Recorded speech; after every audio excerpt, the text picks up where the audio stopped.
Hi everyone, and welcome back to the channel. My name is Brittany of BrittanyJJones.com. In this video, I will be giving you an intro to sewing machines as well as sewing tools. Sewing is a practical and rewarding skill. Not only are you able to make some repairs and simple alterations, you can really let your creativity run free by making your own garments, accessories, and projects. Now that you have decided that you are ready to learn how to sew, I'm going to share some tips to help you get started. The first thing that I'm going to talk about is shopping for your sewing machine. There's so many different sewing machines on the market, so it's really important to make sure that you are getting one for the garments or projects that you intend to make. There are basic sewing machines that are available on the market with just a few stitches, as well as more complex computerized machines that have many different stitches built into them. A general rule to keep in mind is the more functions and the more stitches that the sewing machine has, the more expensive it's going to be. So it's important to just think about the garments and projects that you want to create. That way you're buying just what you need. And when you want to upgrade, then you can do that. But just starting out, really focus in on what it is you think you would be creating more of, and then buy a machine that has those capabilities. The first machine that I'm going to share is a manual machine. This sewing machine is operated by turning the hand wheel or pumping a treadle with your foot. These machines provide basic stitches, and they are a good option if you are without electricity or if you are traveling and sewing on the go. The next one is an electric machine. This machine has a motor that moves the needle up and down by pressing the foot pedal. The foot pedal is great because it allows you to use both hands to help guide the fabric through, but do keep in mind the harder you press the foot pedal, the faster the machine goes. These machines also have dials on them, so you're able to select different stitches as well as adjust your stitch length and your stitch width. The electric machines, they also tend to be more on the affordable side, making them a great option if you are a beginner. The next machine is a computerized machine. These are computerized machines because they have computer chips that are programmed by the manufacturer in them. So with just a push of a button, you can switch between your stitches and the machine will automatically adjust the tension, change the stitch length, as well as the stitch width for the stitch that you selected. Next up are embroidery machines. Embroidery machines are designed mainly for embroidering, but some of them do have basic stitch functions. These machines come programmed with embroidery stitches, motifs, and borders,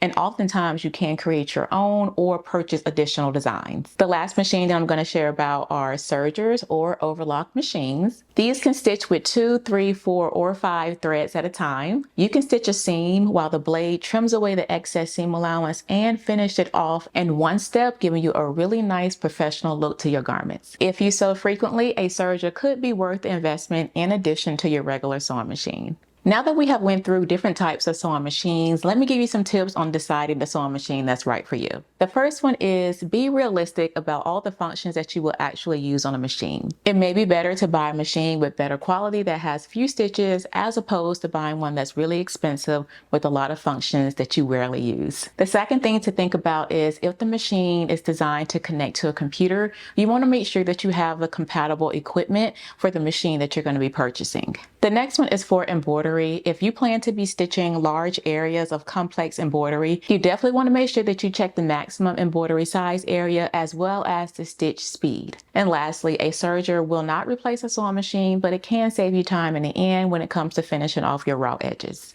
Let's take a look at some important stitch functions that you should be looking for in a beginner machine. The first image that I'm going to pop up here is to demonstrate the differences between a stitch length. Being able to change your stitch length is something that I personally think is really great to have on a beginner machine, especially if you want to baste using your machine. A lot of beginner projects and garments include gathers, and being able to do those gathers on your sewing machine can be really great, but you will need to be able to adjust your stitch length and take it up to the highest setting the machine will be able to go.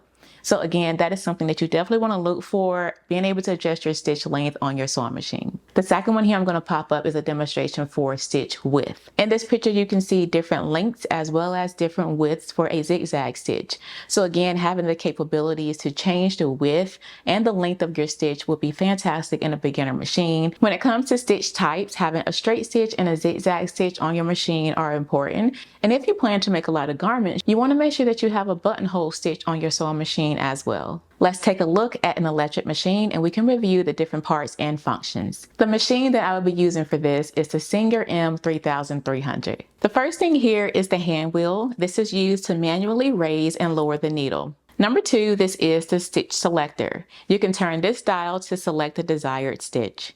Next, you have your bobbin winder. This is used to wind the bobbin. Next up is the tension dial. You use this to adjust the tension of your stitches.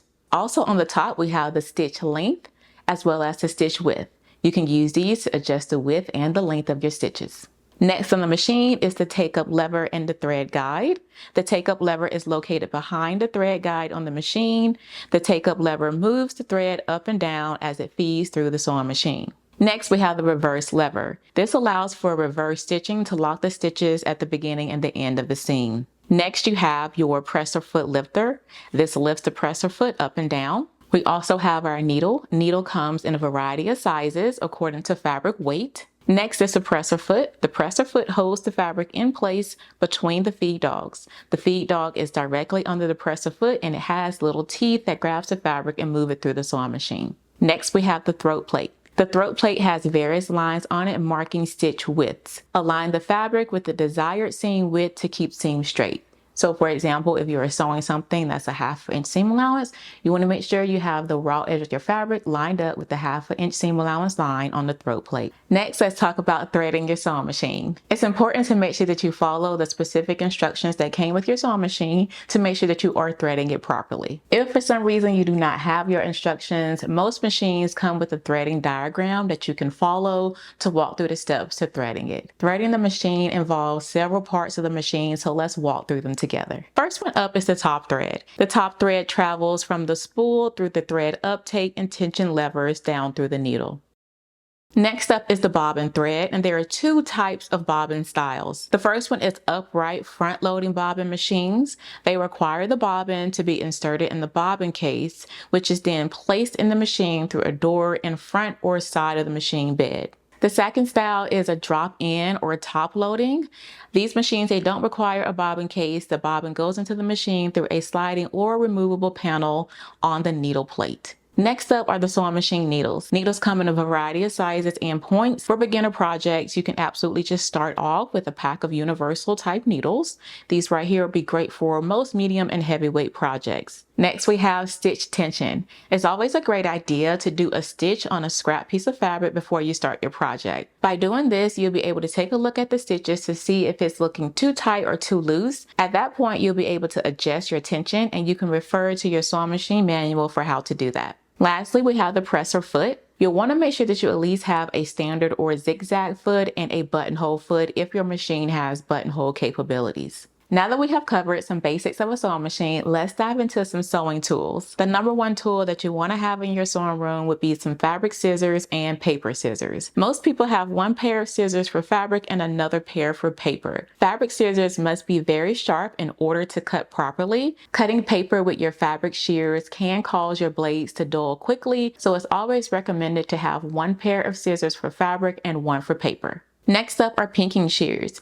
Pinking shears have a special notch blade to cut a zigzag pattern. These are great for trimming raw edges to prevent fraying, and they're also great to use if you do not have a serger. Next up are going to be some marking tools. Tailor's chalk, water-soluble marking pens, or erasable pens. These are going to be great for transferring your markings like your darts, your notches, and other markings from a sewing pattern to fabric. Next up is straight pins. Straight pins hold the pattern to the fabric while cutting and are also used to hold layers of fabric together. Plain steel pins are ideal for most fabrics, but extra fine pins are available for working with delicate fabrics. And extra long pins may be helpful for quilting projects with several layers of fabric. Next is a point turner. A point turner will help get crisp points on collars, cuffs, and other projects with sharp corners. Seam ripper. A seam ripper will come in handy for removing basting stitches as well as unpicking stitches that are not correct. Seam gauge or a hem gauge. These are helpful for measuring small areas like a garment hem. An iron and ironing board. They are essential for pressing seams and giving garments a professional finish. Now that you know different types of sewing machines, as well as some tips on what you should be looking for